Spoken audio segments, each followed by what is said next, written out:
Hi, I'm Jeff Galloway, and you're listening to the Run, Eat, Drink podcast.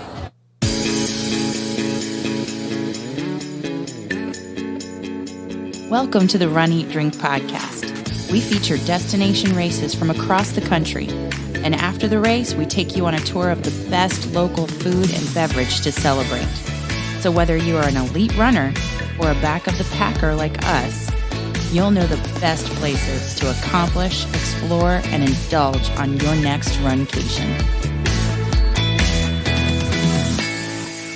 Hey, everybody. Merry Christmas. Whatever you celebrate, happy holidays this year. And welcome to episode 92 of the Run, Eat, Drink podcast. Of course, I'm your host, Amy. And don't forget a wish for a safe and wonderful coming new year. Yes. Since we're right upon New Year's Eve. I'm your co-host, Dana. Hey, everybody. Yes, and this is our New Year's Eve episode, actually. Well, almost. It will drop on New Year's Eve. Yes. Yes. So Happy New Year, however you celebrate. And here's to a fantastic 2020. And I was just thinking, as I was listening to the intro before we started recording, I'm so grateful. And it's been such a gift this year, especially to do the podcast and to have such a great audience in the Runcation Nation. We've been really fortunate. We've met so many amazing people at the different races. We have made some friendships via social media, and the people who have joined in on the fun that is runcationing and planning their travel around these destination races. And we're lucky that we've been able to bring some really fantastic locations, runs, food, and drink to people. When I think about it, I mean, if you go all the way back to January of 2019, January started off with the Key West half. Wow. Yeah. Yeah. And in February, we did Jacksonville with Donna. Right. And in March, we went to Kentucky and ran the Bluegrass. Yes. Yeah. Yeah. And oh gosh, we did the Run Disney virtual race series over the summer. Great way to train. Yeah. Cheap excuse to go to Disney. As well as returning to Key West after your knee surgery to do the Key West, the Sunset Hemingway 5K. Yeah. Yeah. That was a nice flat course. Yeah. Beautiful. And then we went to beautiful and amazing Alaska. Probably one of my favorites for the year. Oh, so great. And then as if we couldn't get enough of Key West, we returned there in October for the Southernmost. Twice in a year, but two totally different races, especially given the change in weather. But yeah. And that's always such a good time down there. And returning to Wine and Dine. Well, that's where it all began. I mean, we kind of have to go back there. It's amazing. And celebrating a PR there. Yeah. And then turning around and doing one of our favorite races that one of our favorite weekends that we started to recap on our last episode prior to Christmas. Barb's 5K kicked off that weekend. And this episode, I am so excited to recap on our last episode of 2019, our last episode of this decade. Yeah, we won't be returning until it's the 20s. Yeah, the year 2020. Oh my God, I can't believe it. But our last episode, I'm so glad that it's one of my favorite races, and our coach, America's coach, Jeff Galloway's half marathon, partnering with Northside Orthopedic Institute this year. So we'll talk the half marathon, the biggie, on Sunday of that weekend. And then one of your old haunts, I'm so excited that we get to share Highlander in this episode. Yes. And a little undiscovered gem for us, Scofflaw Brewing Company. Yeah, that was a great find. So Yeah. good job there. I can't wait. I wanted to just kind of take a very brief look back at it's been an amazing year when you think about everything that we've done. And now we get to end recapping one of our favorites today. Yeah, and we're going to have a chance to do some recap on the day proper. I think we'll probably do something on social media on the 31st. But yeah, I mean, just a nice look back, I think, is always warranted, especially when it's been a year full of amazing experiences. Great experiences, ups and downs, definitely some adversity and some accomplishments. So what a great year 2019 was, and I'm excited that we were able to cap it off in terms of our race series with Jeff's race. I think the adversity makes us appreciate experiences like the Jeff Galloway race all the more. Absolutely. Oh, without a doubt. Yeah. Without a doubt. So that's what's cooking for this episode. Mm-hmm. Yeah. In terms of accomplishing, exploring, and indulging. So should we kick it off? Let's kick it off. Let's cross the start line with talking about Jeff's race, the big one. Oh, so Jeff's half marathon, the Northside Hospital Orthopedic Institute half marathon weekend powered by Jeff Galloway. The last event of the weekend is the half marathon on Sunday morning. And you know what? It is not at an obscene hour of the morning. Yeah, that's a good way to start. If anybody is looking at this race next year in 2020, because I know that they put out on their website the dates for 2020, which are very similar to this year. It's right before the Christmas holidays. I think it's the 12th and 13th again, somewhere around there. This is an 8 o'clock start. Yeah. So you don't have to get up at 3 a.m. Now, I love Disney races. That's not a knock because Disney knows how to do it right. That said, it's early. And all of our marathon weekend friends are anticipating their early wake ups the first weekend in January for Marathon Weekend 2020. But so you know what I'm talking about out there. All of our friends who are running that. Good luck, by the way. I'm already seeing the questions in some of the Facebook groups about what time should I plan to get up if I want to get there by insert time here. You would call it dark ridiculous. It is dark ridiculous. That's what you'd call it. But that wake up is almost not even worth going to bed for. I mean, really and truly. You got to time it right. You got to go to bed early. But we didn't have to do that. It's always good to get a good night's sleep before your half, even though sometimes there are nerves. But if you're looking for a race with an early start time, but not crazy early, then this is great. And the start is in Midtown Atlanta. Oh, right. And here's one reason I like this start. Yeah. An 8 a.m. start time means that if you're staying at a hotel that offers a continental breakfast. Oh, this is such a great tip too. Yeah. Chances are really good that you have plenty of time to get downstairs or to whatever floor that your hotel is serving breakfast at and actually get some pre-race breakfast that's prepared that you don't have to buy and stick in your hotel refrigerator the night before. So that was actually, a pro tip. If you're going to do the Jeff Galloway race and you're staying at a travel hotel, you can actually have the breakfast that's baked into the cost of your hotel room. So, and hey, they're not a sponsor for us this week, but the Hilton Atlanta.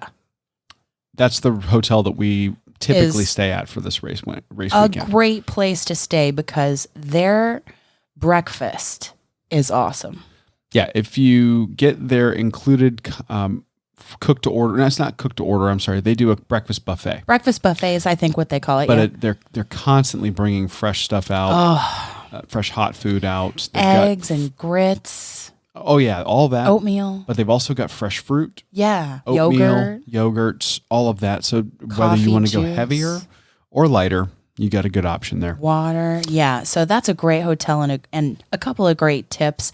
And it's a nice race for that, specifically for that start time. Yes. Yeah. But as you were saying, it starts in Midtown Atlanta. Oh, yeah. So we were able to get a good breakfast on, and then we lifted we use Uber and Lyft a majority of the time in the weekend. Yeah, and we used Lyft MARTA. was the one. Well, we used MARTA to get to the hotel from the airport. Yeah, in and out. But for this particular morning, we used Lyft to get down because it just had the best time to get a driver. Yeah, it's not really hard to get a driver at that time of morning when you want to head down. And our hotel was so close, I don't think we left until 7:15, 7:30. About 7:30. Yeah. So and that got us there at 7:40.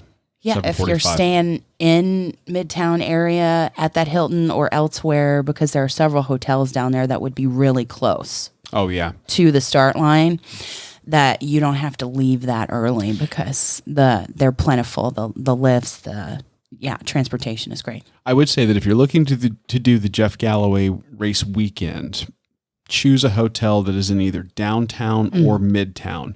The reason for that being is that Atlanta is a very busy city when it comes to morning commute traffic. True enough. And even on weekends, that traffic can be heavy depending on what other events might be going on in the city. Mm-hmm. If you're in the midtown or downtown area, you're probably going to be no more than 5 to 15 minutes away from the race start and the race finish.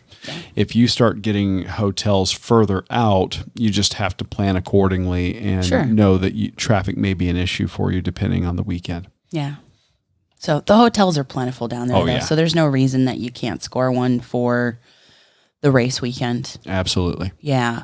I even think, not this year, but a couple of years ago, he originally had his race scheduled on a particular weekend, and then taking that into account, speaking to your point, he actually moved the race to a later weekend because it was some kind of Hall of Fame, NFL, something. I believe it was a college football. Big college football game, and every hotel in the Atlanta metro area was booked. It was crazy. So they made some adjustments. Mm-hmm. So they're just so flexible and so great about this weekend. So we left about 7:30, got there about 7:40. Yep. The weather was about 10 degrees warmer than it has been in the past, and there was no rain. Yeah, for us doing this race over the last 5 years, and I think that we did the first year virtually, and then we've attended the last 4. This was the warmest year that we have had, and our morning temperatures were in the 40s. Yeah. And it warmed up to about the 50s across the course as we ran the course. But yes. So that was great. We didn't really have to have ponchos or hover, or I didn't even really need gloves. No, not at all. When it's 40 out there in Atlanta. So we got to the start, and it's right there by Cafe Intermezzo, which was not open, which is sad because they have great coffee. They do. That's another and dessert. College favorite of mine. But yeah, right there by Cafe Intermezzo at 10th and Peachtree, and that's directly across the street. Or you're actually lining up right next to the Federal Reserve. And it's an uphill climb to the start line where they have the arch set up, and they have 3 corrals. They have every single year that we've done this race. This race has been in existence for 6 years. So like you said, we did the first virtual, and then we've been there ever since. So it has an A corral, a B corral, and a C corral, and they'll start their wheelchair athletes a little bit before those corrals go off. Yeah. There's a gear check also if you need it. And if you register early enough, your bib has your name on it, but all the bibs are color coded according to corral. Yeah, and it's very easy. The start area, they do it. It's actually pretty smart. They actually do the start right at the intersection. So on one side of the intersection is the arch, and then on the other 3 legs of that intersection are where the corrals go. And the gear check, and there's plenty of porta potties around in each section, in each corral, along with the gear check. There's no reason you can't get there. You can't have a quick potty stop before you get up there and you start with your corral. Yeah, absolutely. And Jeff himself is emceeing all along the way. And as you start, he's there to kind of wave you off, which is fantastic. And they did very quick not waves, but the time between corrals was not very long. This year, I thought it was longer last year. I think it wasn't I don't know. significantly longer, but Maybe not. it was maybe 1 minute between or 2 minutes between. Maybe that's just my imagination, but you get going and you don't have to stand around. Even if it's cold or rainy, you don't have to stand around for very long before A goes, B goes, C goes. And they have Galloway Pacers in all the corrals, and they have flags, and they're wearing bright yellow, like greenish yellow neon, Yeah. tank tops You or can't miss shirts over top of whatever they're running in, and they have their goal pace up there on a little flag, and you can go with them, and they'll tell you what their ratios are. Yeah, you cannot miss them, and they're plentiful. Mm-hmm. And they're so positive and so great. I'm always in between the 3:30 and the 4 hour, or we always line up at the back of the corral. That's why. Yeah. So and they're such great people. So we've actually personally talked with both the 3:30 and the 4 hour pacers, and they're just fantastic people. They really are very sweet, Yeah. and positive, motivating, and it doesn't matter whether there's one person or a ton with them. Which is really great to see. You know, we talk a lot about being back of the packers, and you know, we're very rarely at the very back of the pack. But for every race, there's always somebody who is legitimately the last person to cross the finish line. Mm-hmm. And what's fantastic about Jeff's race is that these pacers, they were running with the person at the back of the pack. Yeah. They stay with them the whole time. And there was a 4:30 as well. Yes. Yeah. Yes, there was. Yeah. Just so you know, and he's out there for 5 hours. And Jeff stays until the last runner crosses the finish line. Mm-hmm. So I think that there was a gentleman this year that was the last one coming in at the finish. Yes. That we saw after we got our photographs with Jeff. But I'm jumping ahead of myself though. But so the start, the waves, you are right, they happened really fast. So when we actually got up to the start, we crossed the finish line, we waved at Jeff, and he waved at us, and then we were off on the downhill that starts off the course. Yeah, it's a quick downhill, kind of running between some of the buildings in Midtown Atlanta, and then you hang that right heading out towards Ponce de Leon, which I am very, very careful with now. That's the area where a couple of years ago, Amy found a pothole. Was doing her civic duty to help out the citizens of Atlanta. Oh boy! And she found it with her ankle, rolled it severely. Yep. We've talked about that before, but so we avoided that area. I was very careful this year. Good, and you did great. And then after Dana saw me and knew that I had successfully cleared that hurdle and that I was aware of my surroundings and watching everything, he said, "Hey, I gotta go. I'm gonna take off." If you've looked at the album artwork, if you've looked at the episode artwork, you will see a picture of Dana with a Krispy Kreme donut box because I said I'd do it. He said he would do it when we previewed this race and when we talked about it before on the show. So he ran ahead, went into the oldest freestanding Krispy Kreme in Atlanta, and got half a dozen donuts? Yeah, this first part of the race is really pretty uphill. So you make that right turn onto Piedmont, and it takes you on a slow, gradual climb up to Ponce de Leon. You hang the left, and you're heading down Ponce, which is a main thoroughfare in Atlanta that will take you into and out of downtown. Yes, it's hilly, but it's not really all that bad, that start. No, it's pretty gradual. Just so you know. But that is a kind of a straight, flat section of Ponce, but then when it starts to go downhill a little bit, at the bottom of that hill is that Krispy Kreme. So yeah, man. I took off, went up did my thing at Krispy Kreme, and I fired up I believe I did it on Facebook Live. Did you do Facebook Live? Yeah. Facebook or Instagram. I did one of Some those. live video. And I was showing everybody, purchasing the donuts and all that. And I was like, well, let me see if I timed it just right. And as I walked out of Krispy Kreme, Amy's rounding the turn, because the next turn is right there at that Krispy Kreme, heading basically heading to another uphill section. Yes. That is eventually going to take us out to the Martin Luther King Jr. Museum. Yes. So I came out with my half dozen. I was behind some of the... I didn't even see you come out. Well, no, you were rounding the corner and you were very intense. And I had struck up some conversation with some of the 3:30 pacers or the 4-hour pacers. And I said, would you ladies like some donuts? I'll be right back. I went and got them. And as I came out of the building, there they were. I handed them the donuts, and then tragedy struck.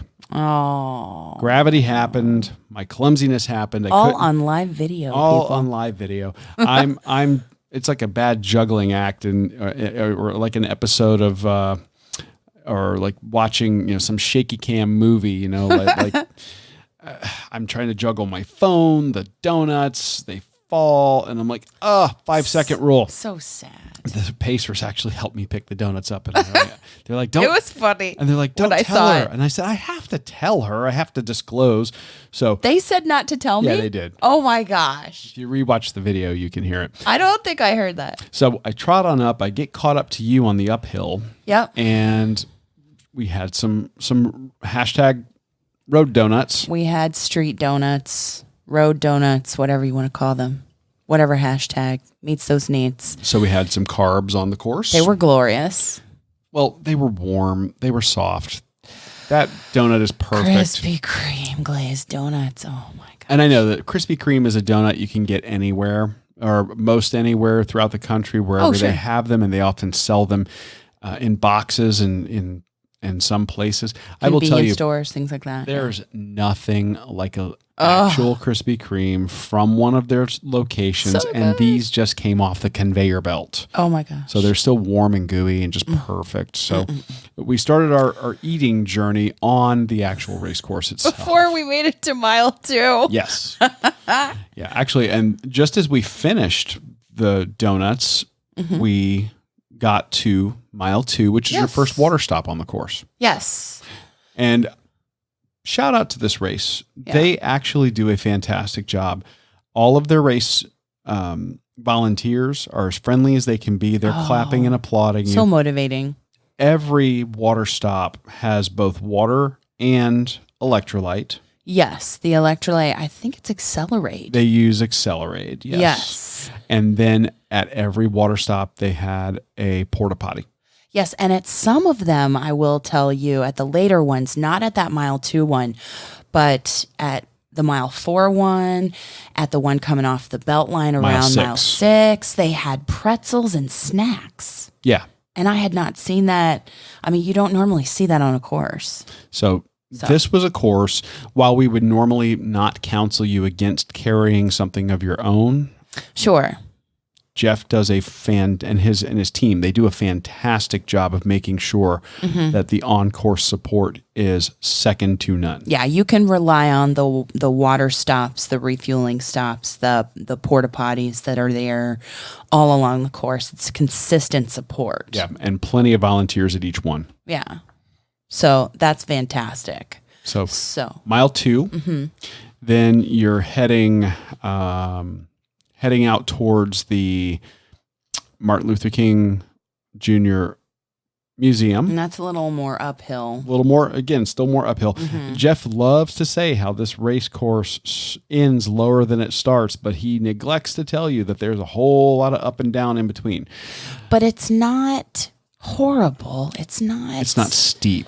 It's not steep. It's not like the hills that we saw at Run the Bluegrass. Very much not the same. It's not like a Kentucky hill. No. These are much more subtle. But that said, it is a hilly course, so you do need to be prepared for that. Yes. If you're looking to doing this race weekend. Yeah. So, but once you get past the Martin Luther King Center, the Martin Luther King Jr. Center, then you do have that highway. That's a downhill that takes you away from the MLK Museum, and that heads you out towards the Carter Presidential Library. Yeah, and there's an overpass, and it's a nice downhill area. Yeah, it's a nice downhill and some flat area, and you cross the 5K mark. Yes. In that area, and then you kind of veer off of that highway, and you get past the library, and then you make a turn, and that is where, like, right around mile 4, there's a porta potty and another a water stop. Yes. Yep. And then you're making that, basically it's like a switchback that you're doing. Yes. And that's taking you out to the belt line. And I like that switchback because you can see some of the faster people as you're coming to that switchback. You can see some of the faster people, and such great runners at this event. Everybody's yelling at each other, waving at each other. Yeah, like, way to go, and applauding and calling out if they know you, and even if they don't. Well, we had some extra milers yelling at us and saying hey. Saying hey, like from the 3:30 group or from the 3 hour. I mean, it was just, they were so friendly and so motivating, and it was just great. So that little switchback, after you pass that, it's some really pretty scenery and a descent on your way to the Atlanta Beltline. Yes. That's kind of a steeper downhill because it's kind of abrupt getting you down into or you make this turn and kind of go under an overpass and you're on the Beltline. And the Beltline is the straight, flat, and very interesting surroundings in terms of that portion of the course. It's probably one of the fastest segments of the race. Yeah. I mean, what is it, 2 miles, but it doesn't really feel like 2 miles? Yeah, something like that? It's about 2 miles, and you are on a closed section of the course that has no cross traffic. No traffic. But plenty to look at. Yeah, you have a bunch of people, first of all, walking or running, and so many with dogs.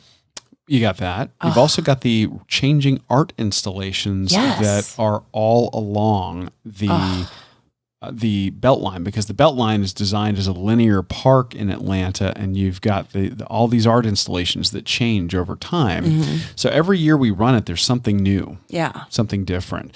And this is also the place when we were running that as you're going, you're kind of running in between what used to be old abandoned warehouses. Now a lot of them have been reclaimed and repurposed, and now you've got some just amazing downtown urban housing. So, you got these great loft apartments. You've got these fantastic restaurants and even a brewery that we run right past. And we talked about it on the 5K episode, the New Realm Brewing. Yeah. And, their outdoor seating area is right there on the Beltline. Yeah. And the only thing that would have made it better is if they had, the tastings, ability to have a beer stop. That would be ideal. I would love that, but anyway.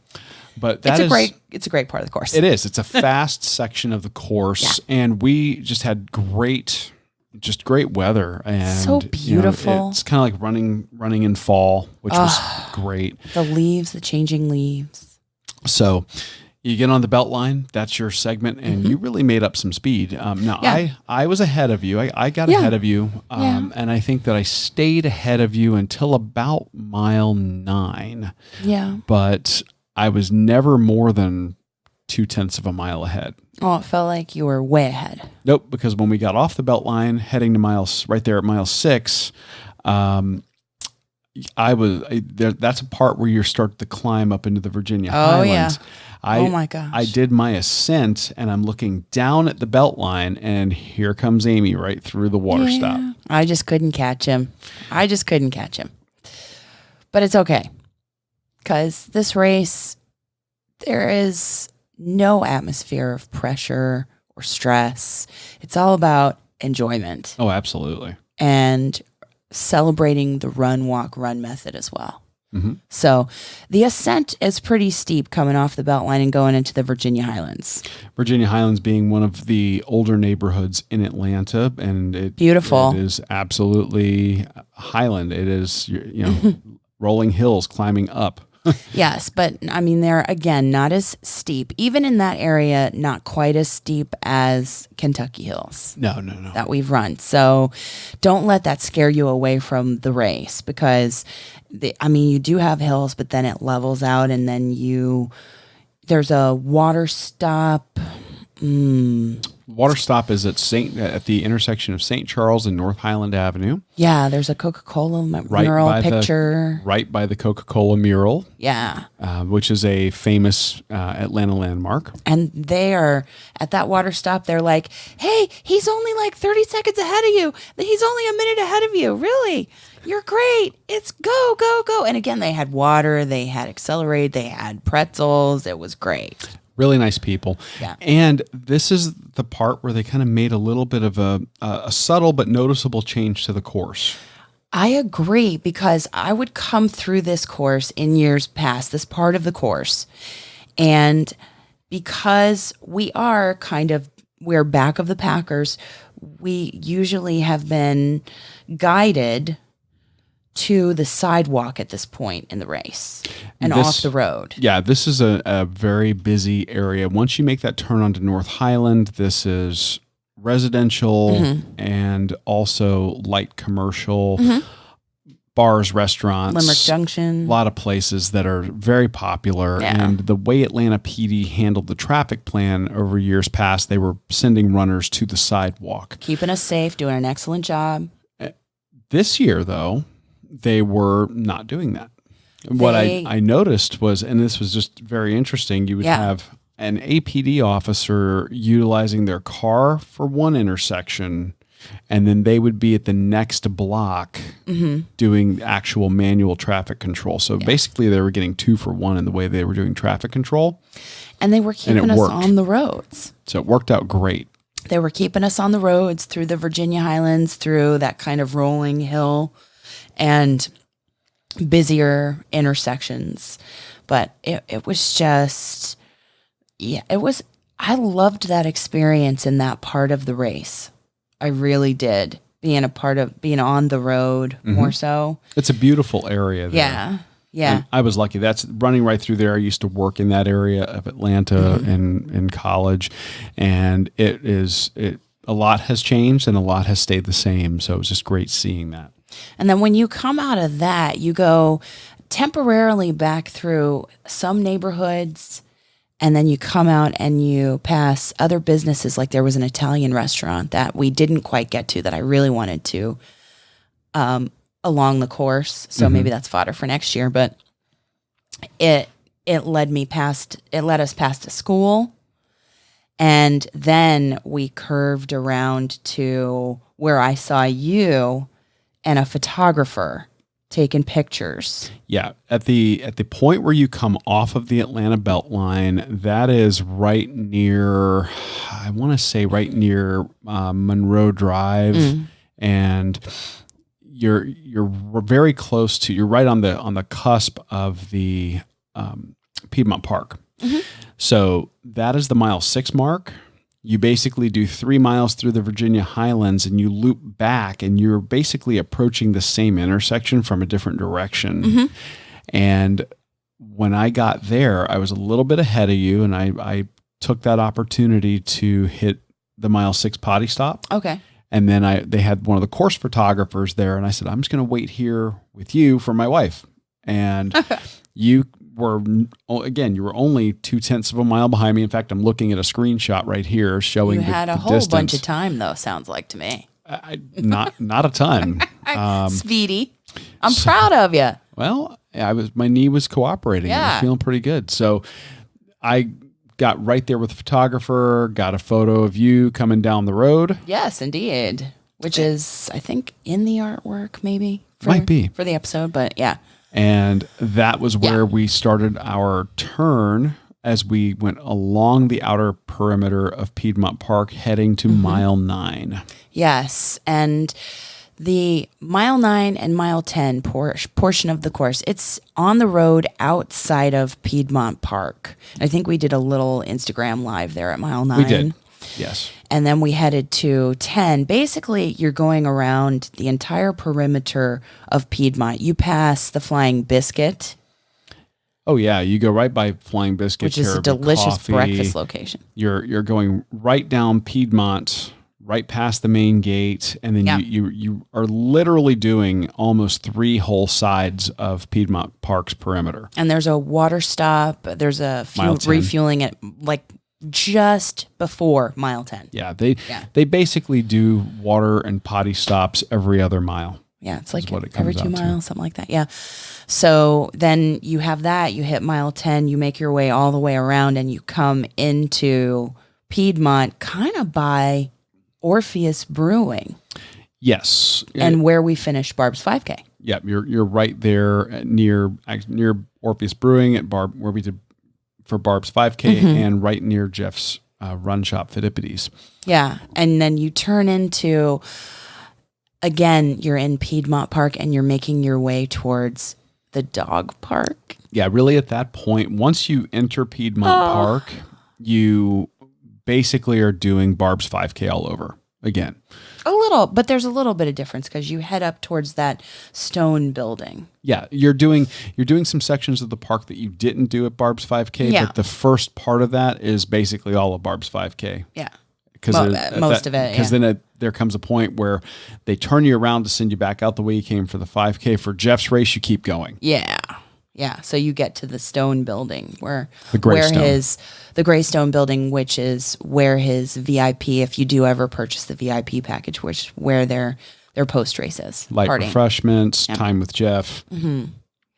So we came into the park. We saw fantastic dogs and a great view of the skyline. And the park is really, it's mostly flat. There's a little ascent making our way toward that building where the VIP party is. Yeah, very gradual. Yeah. I mean, there's certainly some uphill. I mean, Piedmont Park is basically a big rectangle, and inside that rectangle, you've got some elevated land and then a big bowl in the middle with big flat field where people fly kites, run their dogs. Music festivals, you name it. Oh, it's gorgeous. But it is a gorgeous park. Yeah. And then you make your way up to the finish. And the finish line announcer, he's so great about catching bibs and announcing names. Like he said, I think I found Amy Costin. And there's a poor photographer that I really need to apologize to, honestly, that he was trying to get us a just before the finish line shot together. He wanted to get a great vanity shot. Yeah. And you were so close to a PR time. She basically throw an elbow, knocks him out of the way. I did not throw an elbow at him, but I felt really bad because I just kept going and he was like, pause for a photo. And I was like, no. Gotta go. And I was hoping for an overall PR. And I was within 5-6 seconds of it. You're 5 seconds off. I didn't. From your personal best. I got a personal best on that course. I improved over last year. Yes. But it was not an overall PR. I missed it by 5 seconds. You missed your overall PR by 5 seconds. But like I said, the day of the race, this was your PR. Your PR for the half marathon was on a much flatter course than this. True. So you take that into account and you realize that you were within 5 seconds of your PR on a flat course. You did really awesome. You absolutely rocked it. Yeah, I wasn't close to a PR though. So but I mean, when you think about the year that you've had, this is kind of our year-end show. Yeah. When you think about what you went through in July and what you went through with physical therapy, you could have shot ahead of me and gone for your PR. I could have. And I'll pick a race this year and do my PR. But this wasn't going to be the one. I would rather PR on a flatter course so that I can get what's going to be closest to my peak what can I do?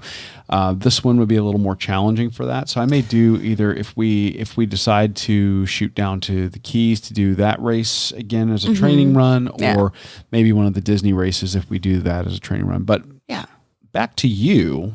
Sorry. And your achievement here.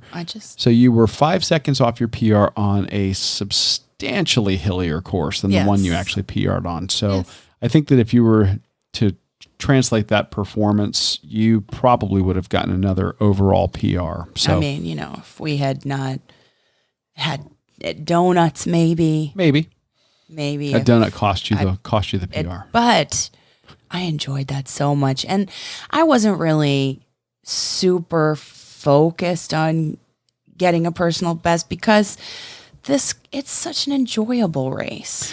It really is. And so you end up, you cross the finish line, you get your medals. Because we ran both the 5K and the half marathon, this makes it a double G. So if you've signed up for the double G challenge, you get a third medal. Yeah. So we got a great set of bling. Yes, and it was a different medal for the half than last year. Yes. Because of the partnership. Yeah, they have totally different medals. And I loved what they did. Great ribbons. So the bling at this race is fantastic. So if that's one of your motivators for doing races, this is one to look at doing. That blue and gold half marathon medal, that was great. The double G didn't change, which I love. So they have a connection to Jeff and Barb and that classic double G medal. So I really liked that, but I just really loved the changes to the half marathon medal. It was really great. It had some gold glitter. And just really nice navy accents, Northside Hospital logo or wording on the medal. And it's nice knowing that you're running for a great cause in addition to doing such a great race. And actually several great causes because it helps the Conservancy. Yes. In addition to so much more like the dog park out there. It's a great race for so many reasons. And a couple of final thoughts on tips for people considering doing this race. This was our first year not driving to Atlanta for this race. We flew in. And if you are going to fly into Atlanta Hartsfield International Airport, just so you know, the MARTA, Metro Atlanta Regional Transit Authority, the train will take you straight from the airport all the way downtown. Actually, it'll take you all the way to North Atlanta. But we were staying in the Hilton Atlanta downtown. It took us to within a 6-minute walk of our hotel. Yeah. So you have fantastic travel options if you are not looking to drive. And because Atlanta and the main area right down there is so dense, it is a great place to use rideshare. Yeah. And even if you just wanted to walk or you want to use some of those electric scooters for rent, they have like 3 or 4 different brands of those things everywhere. Yeah. So getting around Atlanta is not difficult. Not hard at all. So for those that might be traveling or thinking about traveling to this race, it's a great one for you to leave the car at home. Yeah. Yeah. Or, if you drive in, the traffic's not going to be really bad for you if you actually utilize your own vehicle. Well, I mean, if you time it right. If you time it right, not around the Sunday morning race. It's really not bad. No, but I wouldn't drive to the Sunday morning race. No, I wouldn't either. But if you do drive in, if you are near the area, then it's not bad. Yeah. It's not bad. So, that's the run. Yeah. Highly recommend this one if you're looking at doing a race in Atlanta, especially due to the time of year. Of course, the race that Atlanta is most famous for is the Peachtree Road Race. Which is in July. That is in July, and that's a totally different run experience with summers in Atlanta, sometimes topping 110 degrees with heat index. So if you're looking at doing an Atlanta race, this might be a good one to start. Yeah. And then see if you really want to try a hot weather race after this. Fantastic. But all that running made us hungry. Oh. And you entrusted me with choosing where we were going to go. I did. Don't know what you were thinking. I was thinking about the man who went to school in Atlanta and knows all the great and tasty haunts there. Well, I did know of a great and tasty haunt way back then. And as it turns out, stood the test of time. It has. There is a great Midtown bar that opened in the 90s called the Highlander. There can be only one. Well, there is only one in Atlanta. I know.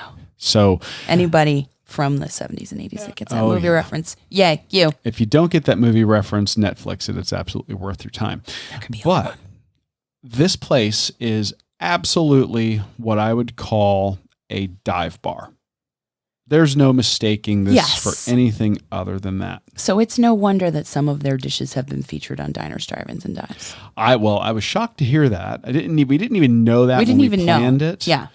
And we get there and we're like, oh, they've been on Triple D. Well, now they've been on the Run, Eat, Drink podcast. Yeah. So good for them. Bam. And I can say I knew about this place before Guy Fieri did because I was going there in college. Right.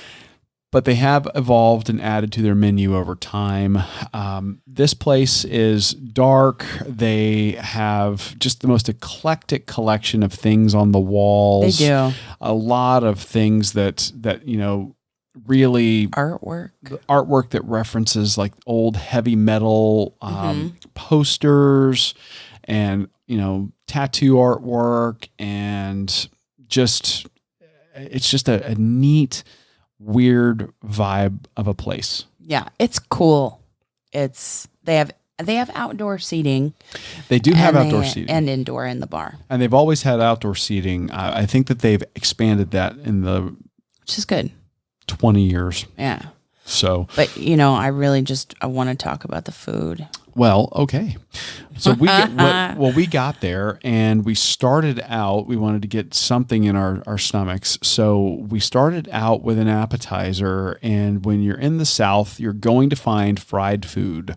That is a mainstay of Southern cooking. And here at the Highlander, they had fried pickles. Oh, and it's not just a pickle. No. It's a fried habanero pickle. Yes, with garlic, and also served with a buffalo ranch sauce. Yeah. Okay. So, what could I say about this? Or do you want me to start, or you want to start? I loved it. I loved it. I'm just going to put it out there. I thought the breading was perfect. It wasn't a cornmeal breading. No. Just light flour. Dusting. And I don't know if they marinated the pickles or just... Well, I think by definition they marinate the pickles. Like in a buttermilk type deal or whatever. No, that I don't know. But they stood up to the breading. They didn't fall apart. They weren't really super greasy at all. The breading stuck to the pickle. Yeah, and as you ate them, the heat level built. Yeah, now a lot of times you'll see habanero on a menu. Mm-hmm. And that scares people off. But I don't think it built to an unreasonable heat level. That was what I was going to say. You hit the nail on the head. Like the first pickle, just a little bit of tingle. But as you eat them, they build. Yeah. But never in the point of the two of us splitting this monster pile. Oh my gosh, yes. Because it was a big serving. Huge. Never did the heat get so bad that you're sweating or you're chasing it with your beer or whatever, going, oh my gosh, this is so hot I can't eat it. Yeah. It's not too intimidating in spite of it being habanero. So if you're looking at this, if you head here, absolutely consider it, even if you're not the biggest chili head. Because I don't think it's going to bite you. I think the way that you think. No, I really think that what you get more than the heat is a little bit of the fruitiness of a habanero. Because if you've ever tasted habanero, it has such a different flavor than, say, a jalapeno. Mm-hmm. Jalapeno is a little more waxy, a little more peppery, like a bell pepper. Like a bell pepper, yeah, exactly. And there's a fruity taste to a habanero that admittedly gets drowned out by the heat.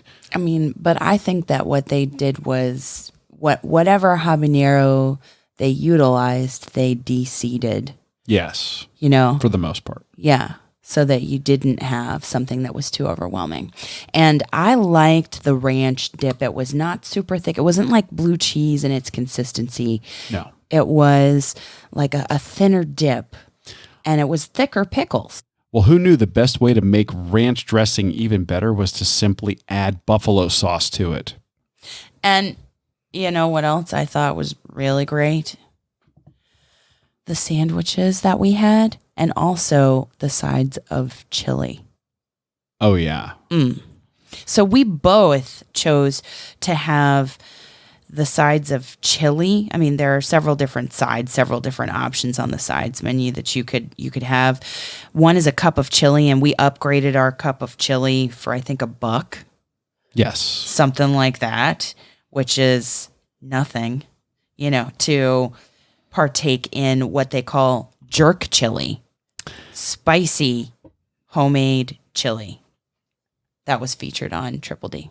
Yeah, this is a traditional meat and bean chili, but it's got Jamaican jerk spices in it, so you get a slightly sweet hints of things like cinnamon and clove, just a very, very subtle hint of that. So good. And that sweetness, which is unexpected, and then also some heat in there. Yeah. And that heat builds, but if you get that as your side, it's just a cup. it's just a cup. And it's not really overwhelming. No, not at all. It builds. It's delicious. Just a little tickle on the back of your throat and maybe on the lips. Rich in spices. Not spicy for the sake of spice. Exactly. Just levels of flavor. Yeah. Can't tell you enough. Yeah. So that side was awesome, although you could have other sides. And then the burger. Your facial expression when you ate your burger was I'm so glad I got a photograph of you biting into that burger. Why? Because you looked like you loved it. Well, I did. Tell us about it. Well, the Southern Slam I wanna burger is the relive one that I opted for. And number one, they do proper cook temperatures there. So You love that. well, there's nothing that drives me more nuts than going to a place that says that they will only do their burgers to medium well. Yes. That's the rarest they'll go. That almost makes me want to leave anytime we go to a place like that. I like my burgers medium rare, and they had no problem giving me a properly cooked medium rare burger. But this medium rare burger was topped with pimento, bacon, cheese, and coleslaw.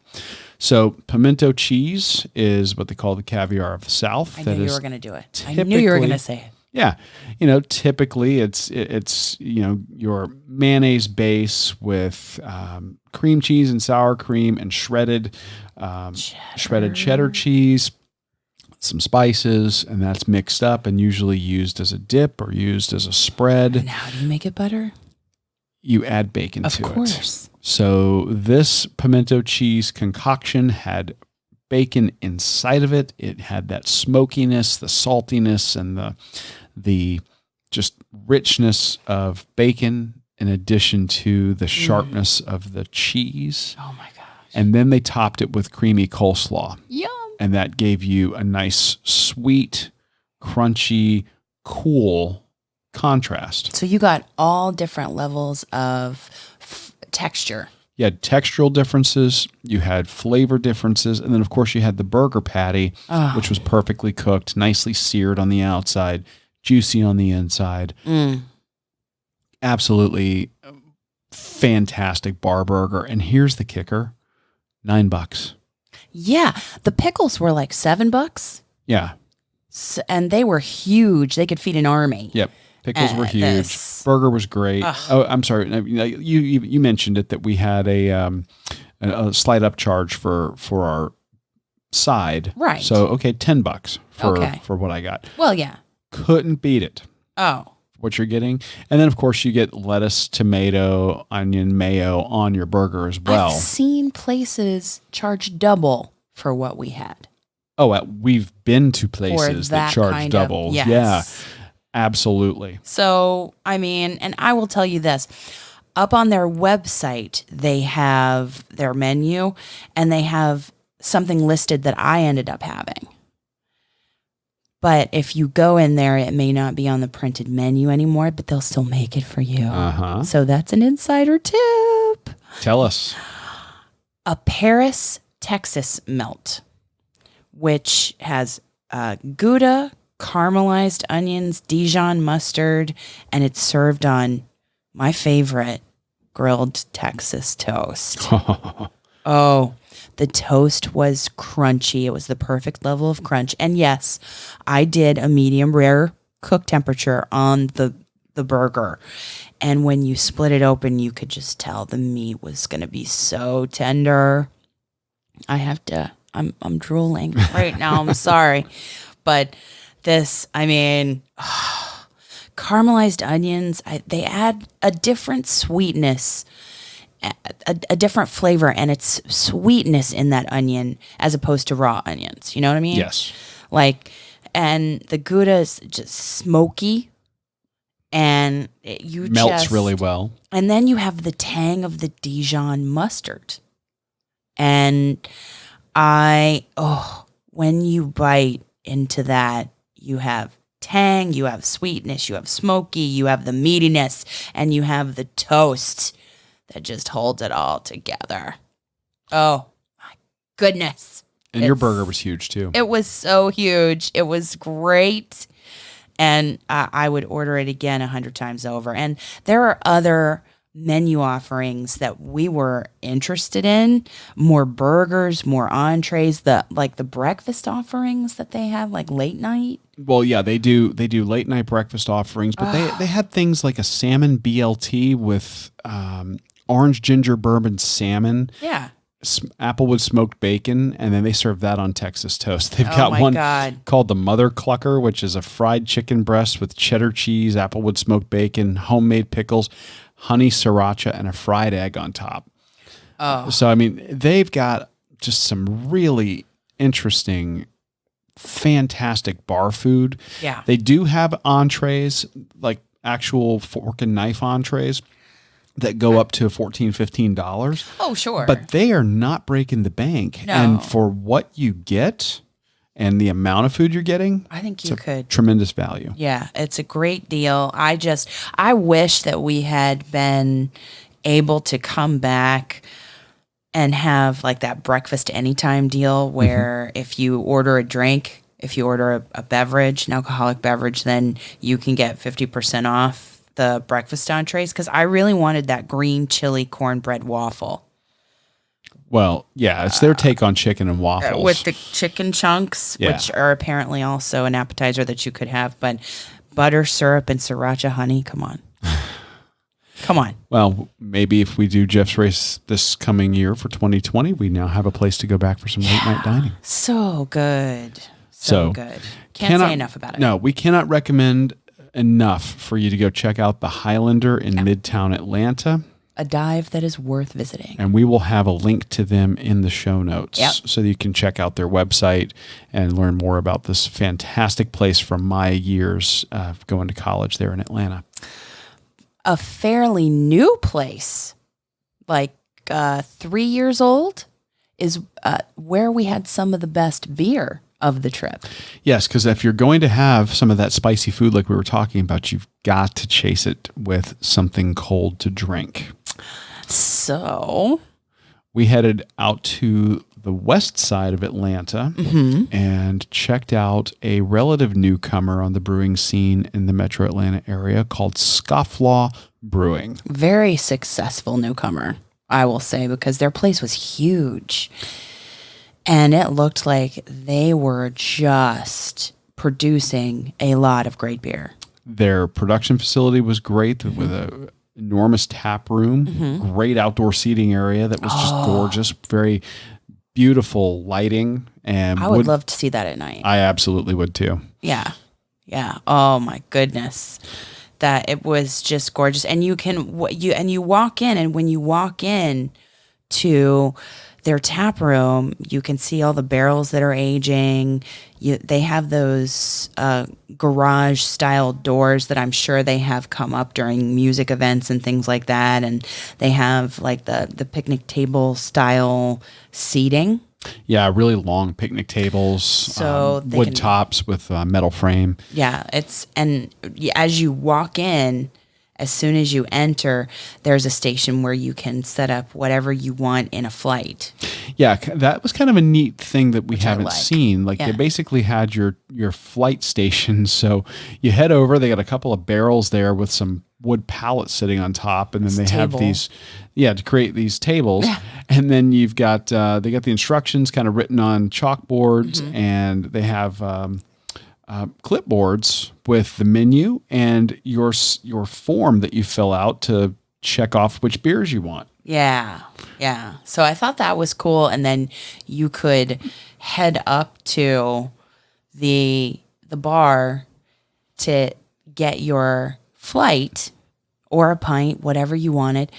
And it's a goat. Is it a goat? Yeah, their mascot is a goat. Yeah, it's a goat, and it had like a Santa hat on. It was like it was a huge kind of statue Mannequin thing. type deal that I got a picture with. Yeah, goat's head, and Oh god, it was so fun. it looked like a outlaw biker with goat's head and Santa hat on. Yeah. holding a can of Of course. Scofflaw beer. Of course, naturally.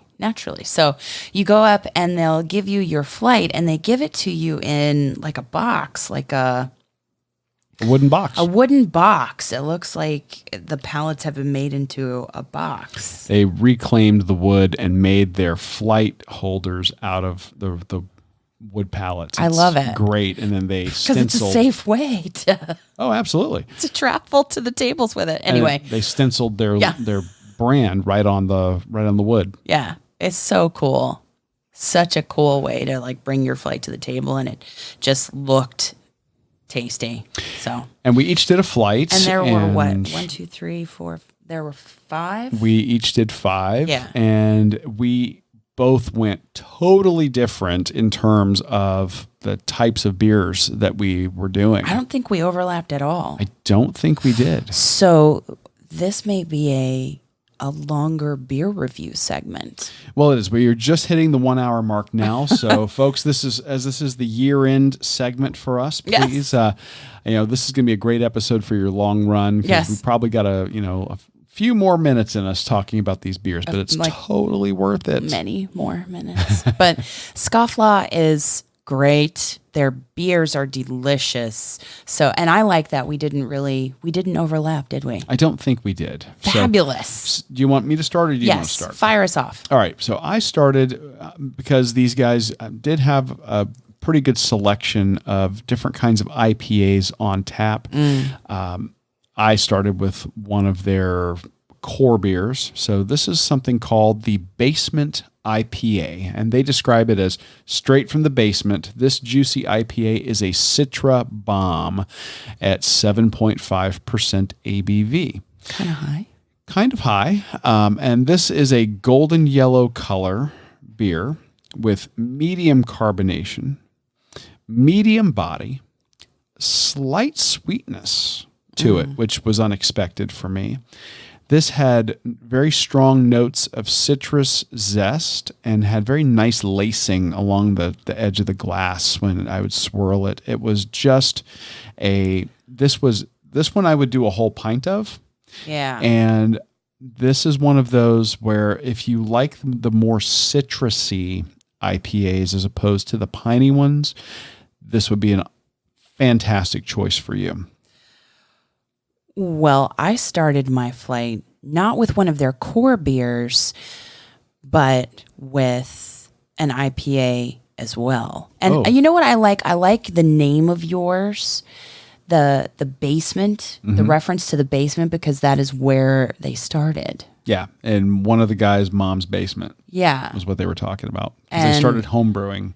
Yeah, and I think that Joe, who's the head brewer, we will have a quick bite of our chat with him, and he talks kind of about their roots and where it all came from. And that is to me one of the best parts of doing the shows. We get to meet some really interesting, cool people, and hearing how these guys got together and decided to become brewers and do this was just so neat and so nice of him to take a few minutes. I know. And come out and grab a beer and sit with us and talk. It seemed like a very busy time, so we really appreciate his time. Can't wait to share it. Yeah. Think it deserves its own quick bite. Absolutely. Absolutely. But so I had not one of their core beers with the basement reference. I had something called Sucker Punch. Okay.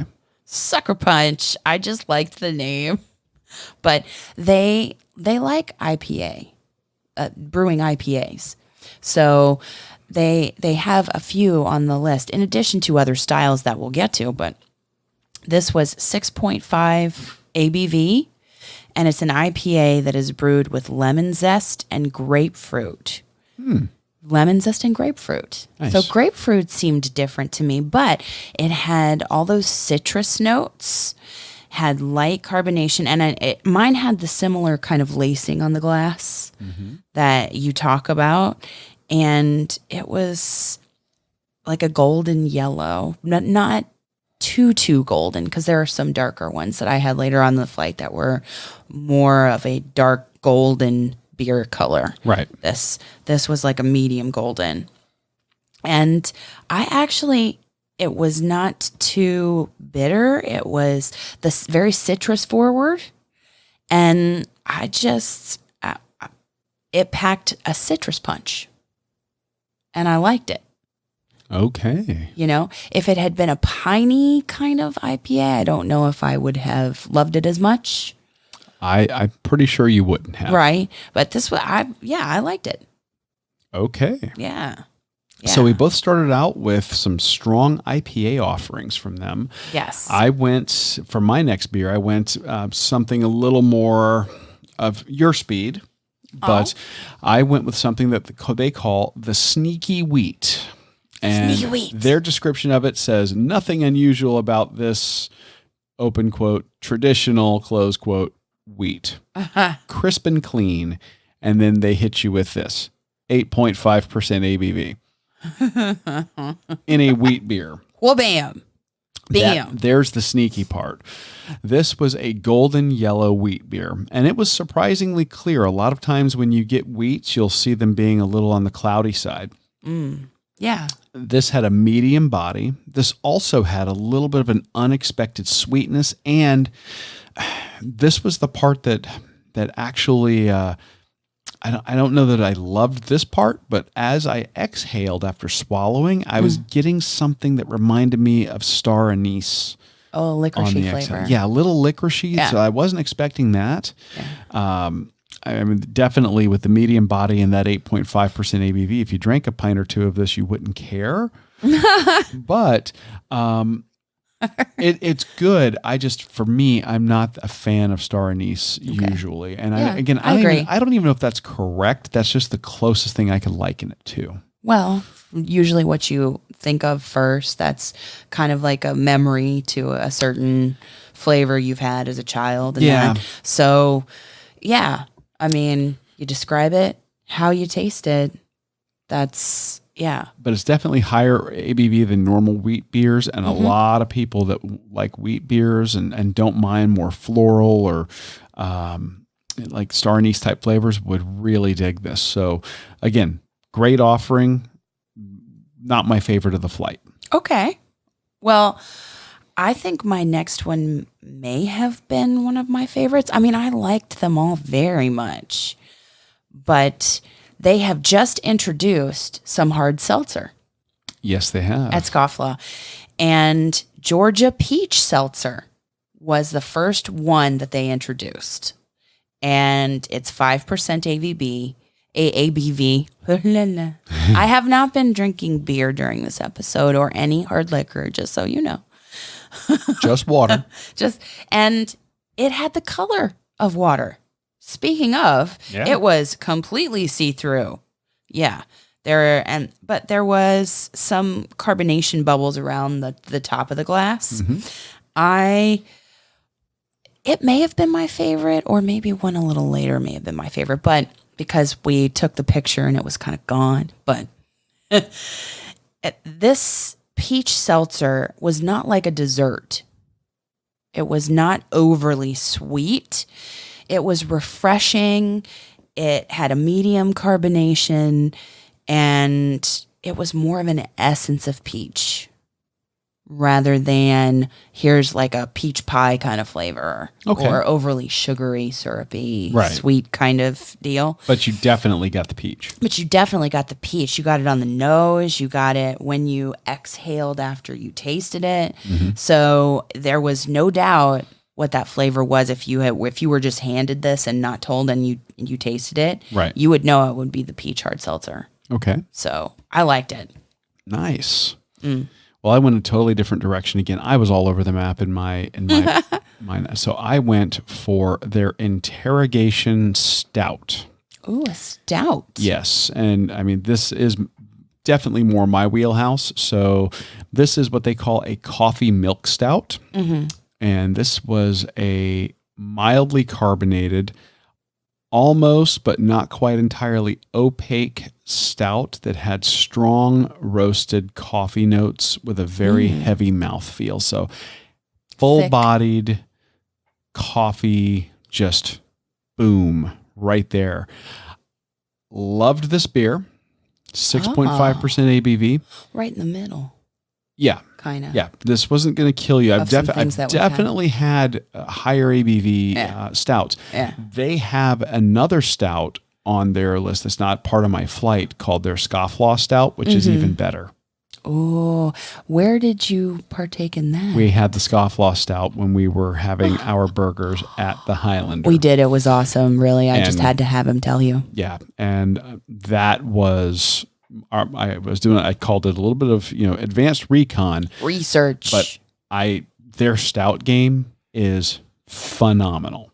Yeah. Here at Scofflaw. Yeah. So it was so good. Coffee milk stout. If you're into coffee stouts, boom, get this. You're not going to regret it. And if you see their Scofflaw stout, just their core stout, get that one too. It is fantastic. The next one I had was a Mexican lager that was just called Mexican lager. Well, I mean... So some of the names are creative, or they refer to maybe a cause or a charity or some collaboration in the community, which I love, which Joe talks about in the chat that we're going to release later on this week. But this Mexican lager, just called Mexican Lager, is 4.2 ABV. And I would say the color is, it's almost a bright yellow. Yeah, it's like a brighter golden. Yes. Like a brighter golden yellow.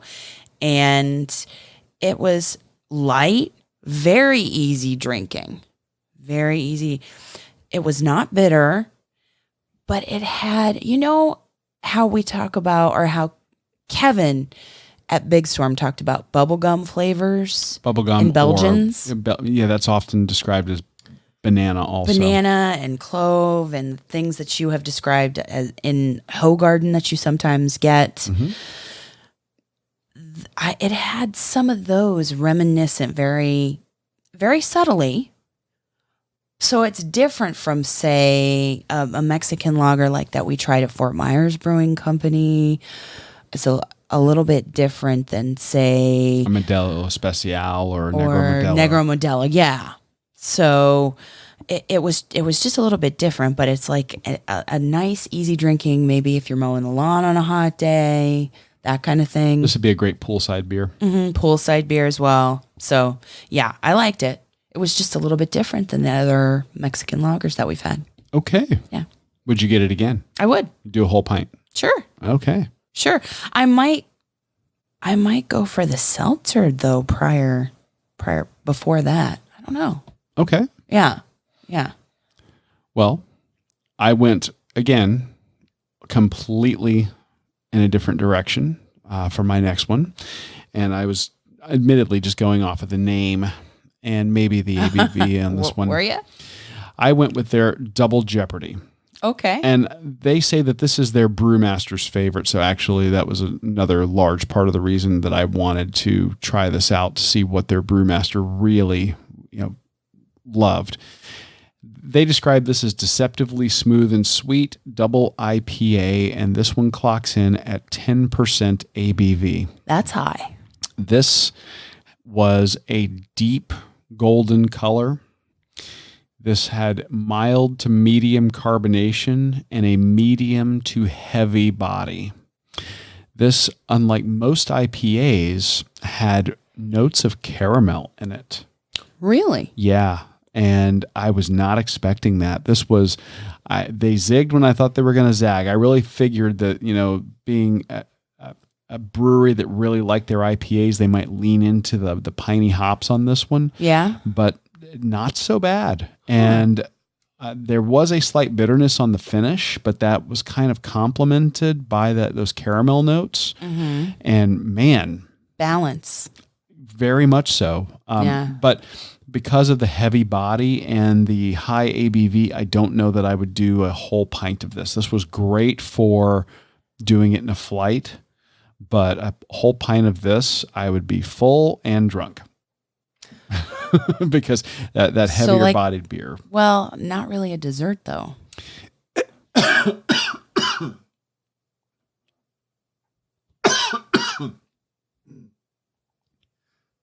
No, not really a dessert beer. It wasn't sweet. Okay. But it would be, or if I were going to do it as a dessert, I would probably, again, just get like a half pour. Just because of the heavy body and the high ABV. Yeah. I get it. But I gotcha. Really, really good offering. Yeah.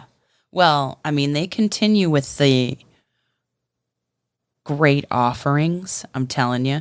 So I went from the Mexican lager to something that enticed me because of a name, Dirty Beaches. Because, we're from Florida. And that intrigued me. 6.3 ABV. And it's actually a hybrid wheat and IPA beer. Interesting. And I really liked it because, I'm a fan of wheat beers. Oh, yeah. So it's tropical fruit, and it was a collaboration, or the idea kind of spawned from a partnership with a restaurant called Victory Sandwich Company. Which we didn't get to try this time. No, but their menu looks amazing. It does. So, yeah, just file that away for 2020. I liked it so much, and I thought that the IPA, the bitterness that comes from IPA, or that can tend to come from an IPA, would be overwhelming. But I think that the wheat, it offered such a nice balance. Such a nice balance. There was a nice head on the beer, and I mean, I didn't get an individual picture because I drank it so quickly. But in the flight, it looks like one of the more golden colors. And a little cloudier, too. And then it had nice bubbles on the rim there. So I really liked it. And I mean, who knew to combine those two styles would give it such a great balance? So would you do a whole pint of this one? Yes, but it's not 10%. It's not super heavy in the body, so I would. I totally would. All right. Yeah. Good find. What else you got? Well, I'm going to finish out my flight with something called the Double Hooligan. Double Hooligan. Not just a hooligan. Double. It's a lot of hooligan. trouble. This one might get you in some trouble. Yeah. This is, as they describe it, the double version of our staff favorite Hooligan with Lotus and Mosaic hops. Oh. 9% ABV. Ooh, so not the highest in your flight. No. Deep color, a deep golden color, nice and clear. This had a light to medium body, very mild carbonation with a bitterness on the front end that I wasn't a huge fan of. Oh, but a citrusy finish. Okay, so you were more a fan of the finish of the sip that you have, yes, rather than the bitterness you get. Yeah, and again, this is coming from somebody who admittedly is not a huge IPA fan, although they did have a couple of great options earlier in the set. Yeah. The staff That might be a staff favorite. I go with the Brewmaster, and I really liked the Double Jeopardy as opposed to this one. But I can see why a lot of people would really dig this. This is if you like that bitter punch up front, as opposed to that I don't know, that bitterness on the back of your throat. This is a great one to go with. Okay. Nice. Well, I rounded out with an IPA. So this one I got because of the name, and then found out later from Joe the backstory behind it. So this is Human Highlight Film, which is 6.4 ABV. It's a tropical IPA, and they brew it with different fruits depending on the time of year, or maybe the generation that they brew, according to what he was talking about. This generation was brewed, or this batch, I guess, was brewed with pineapple. Nice. Yeah, pineapple. It was citrusy, not too bitter, medium body, so it wasn't like it wouldn't make you full from a pint, I don't think. But I got a lot of carbonation from it. Okay. I got a lot of, which I love on anything. I love carbonation. So it was a collaboration to raise funds for an organization called Culture City, which supports autism awareness. Fantastic. And has strategies for people who have autism to kind of take breaks and have coping strategies when they get overwhelmed. But it was created in collaboration with, and I am not a basketball, like sports ball eludes me. Okay. I was the daughter of a football coach, so I get that sport, but basketball, maybe not so much. I don't follow it, but apparently a retired Atlanta Hawks basketball player, Dominique Wilkins, has been referred to as the Human Highlight Film. So that's where the name comes from, and his likeness is on the cans. And it was a collaboration, and then it ended up being a fundraiser as well. And from what they were saying, a very popular beer. Yes. And I can see why. I think that Dirty Beaches might have been my favorite, along with the hard seltzer from my flight.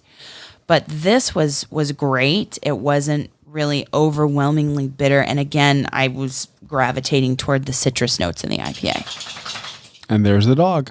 Yay. Every episode they're going to chime in. Every episode they're going to chime in. You probably heard the girl earlier. And then that's the boy just waking up and shaking it out. So, of your flight, what was your favorite? I think Dirty Beaches, followed by the peach seltzer. Nice. Yours?